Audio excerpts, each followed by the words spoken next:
What's going on, you guys? Theo here with the big review, back yet again with another King of Fighters All-Star video, and I hope you all enjoyed your weekends. Today we are going to be doing another Monday Q&A where we gather up a few questions and comments from our comment section, Reddit, Discord, and the like, and go ahead and cover them here on the channel. But before we get into all of that, if you are new here, make sure you smash that like button and subscribe, and let's go ahead and jump into our first question. And our first question comes to us on YouTube from Granger, who asks, they need to fix championship and add rubies. What do you think about that at the big review? Well, first of all, Granger, thank you for your question. And this is something that I have briefly touched on here on the channel in the past, as far as bringing rubies back to the championship prize pool. And with that topic, there are a couple of issues that you run into. So I think that one big thing that people need to realize about this that may not know because they may have come in after that update had already been done, but when it comes to taking away the rubies from the prize pool, basically what Netmarble's reasoning was is they were trying to crack down and cut down on the amount of hackers and cheaters that were playing championship at the time, which for those of you who were not playing championship around that time, basically there were a lot of people that were making it very tough for people that do enjoy to play championship, giving them the ability to enjoy it. They were really having problems. So it's one of those things where if they can get that figured out and they can get that fixed, and they can figure out a way to crack down on the cheaters first, then I'm all for putting rubies back into championship, because I think the people who play championship, especially considering the fact that it's kind of like Guild Raid, where you have to make sure that you're online at specific times throughout the day, and you kind of have to babysit it, that sort of thing, in that kind of fashion. I do think they deserve it.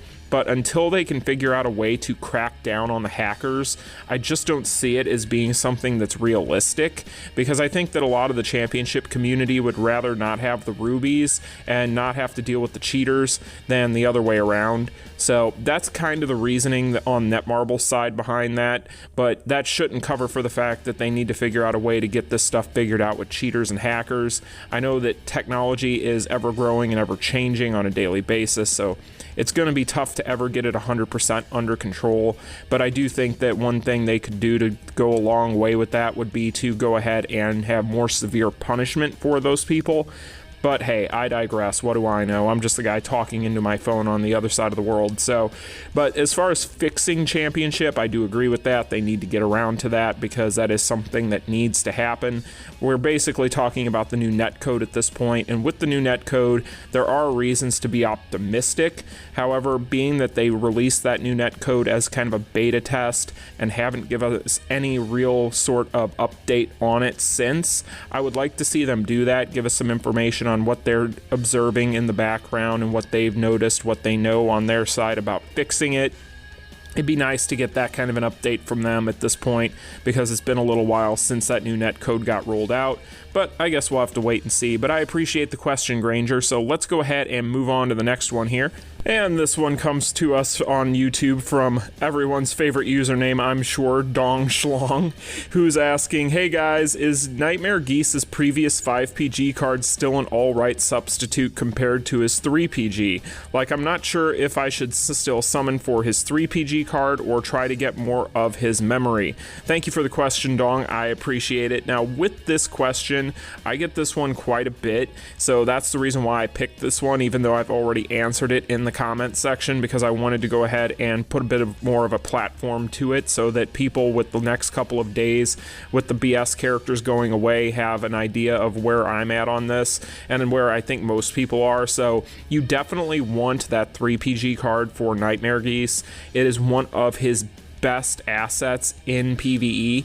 It's one of the things that pretty much makes or breaks him, in my opinion. So you definitely want to make sure you get this finisher card. It is phenomenal for Immortals and really is the reason why he is so good there, coupled with his leadership skill. So make sure that you get it, guys. If you don't have it and you do have Nightmare Geese, you will want to have that 3PG card. But thank you for the question, Dong. I appreciate it. Next up, We have a question from, I believe you pronounce this so. I could be mistaken, but I believe that's the case. But he says, I think enough is enough. What we need is memory crafting. How long does Netmarble intend to keep putting this off? We literally cannot build our own favorite characters beyond level 90 without winning at RNG 8 times. The community needs to have their voices heard. Well, this comment, the reason I picked this is I think that this is an important topic, and this is one I've talked about in the channel before, but I wanted to go ahead and talk about it a little bit again here. So I don't think that you're going to find many people that are going to disagree with this statement. I think for a very long time, people have been wanting more ways of getting memories for their characters, and I do believe that especially now with the unified banner kind of being, I don't want to say in kind of limbo, but it sort of is at this point. So those characters are kind of in a weird place, especially if new players are coming in and they're listening to YouTubers such as myself who are saying that you predominantly want to stick to the limited banners with your rubies and try to just get your unified banner characters with your tokens, your tickets, so on and so forth, in order to properly be spending in the game, especially if you're a free to play. And so memories, I do think, need to start being more kind of fruitful and a little bit easier to access. So I definitely agree with this. Now, the way to implement this, I have no idea. There's plenty of different ways they could go about it. And for a while there, it did seem as though they were trying to take it a little bit more seriously, and they were trying to give us a few more options with those memories. But I don't think that it's something they can take their foot off the gas pedal with. I think that as time goes on and we get more and more limited banners and more characters added into the pool, it is very important for them to figure this out and to kind of find a happy medium where we have enough access to being able to pinpoint specific memories as opposed to just having these random chances, such as we see when we combine our memories in the combine function, or whenever we have the Hall of Elements, those little boxes that we get for clearing that, where we can possibly get a random memory from those, things like that. Those are nice, but they need to find a better way for us to get a way to get the ones we actually want. So I do agree with this. As far as how they're going to implement it, I don't know. It seems like that they have kind of gotten to the point at Netmarble where they focus more on new characters than they focus on actually kind of going in and looking at quality of life and new game modes specifically, which is going to be a topic for another day that I'm going to actually talk about at length. So yeah, I do agree with you, but it's just going to come down to what they have in mind and what they do with it. But I do think that they need to figure something out this year. So thank you for the question. So I appreciate it. Next up, we have a comment from Sean Wilkinson, who says the smart thing for Netmarble at this point would be to implement border upgrades on top of Awakening so players with favorite gold, silver, or bronze bordered characters can stay relevant. So thank you for the comment, Sean. With this one, I do definitely agree with you that I want to see them figure out a way, if they're going to start kind of phasing out gold border characters especially. I'm not going to focus too much on silver and bronze because, let's face it, those are destined to be kind of just fodder and just sit in your barracks anyway, so those ones I'm not going to really talk about. But when it comes to gold border characters, I definitely 100% agree that they need to figure out ways of making those more interesting and usable again. And this was actually something that came to mind whenever they announced the new stone system, where we are going to be getting 2 more stone slots added to our characters. I would have liked to have instead seen this just added for gold border characters, because at least then they would have had a little bit of a nice stat boost in order to help them at least kind of sort of maybe have a chance, even though chances are with skills and animation cancels and all that other stuff they weren't going to ever. But it would be nice if they could figure out a way, especially now that they've kind of got this weird it's almost like a card game aspect to the game with the stones and the cards, where you can kind of mix and match and make the character your own and do all these sorts of different things. I would really like to see them start to kind of embrace that a little bit more, and maybe even make stones that are specifically geared towards gold border fighters, where they will actually have, specific stat boosts that are specific to those gold border stones, where they would give them extra stats or extra effects, or things that would at least pump them up to the point where they can kind of compete compete a little bit. Not saying that you want to break them or make them anything that's going to be right on par with a fest, because they are a lower tier rarity, but it would be nice if they would figure out a way to make gold border characters at least somewhat relevant, because at this point the only reason why you would want them is to combine them for most things, unless you're a new player, which is fine. If you're new, you're still going to be able to get some legwork out of them. But I definitely agree that they're in a place right now where they could use some help, and I would like to see that, especially considering, like I said, that they've kind of left any rarity below fests behind. So yeah, that's definitely something in the future I would like to see them work on, figure out a way to make those characters relevant, maybe add in some specific game modes where you're supposed to only use gold border characters or something like that. I think that it helps out from a strategic point of view, and it definitely helps out from a point of view that people will have to kind of start looking at other characters more and start kind of thinking outside the box. But yeah, guys, I appreciate the question though, Sean. Thank you. Next up, we have a question from Snow Mix Snow, who asks, is the green orb card on Lady Geese's second ultimate purple card slot a better option than having two of the same finisher cards on? Well, thank you for the question, Snow. Let's find out, shall we?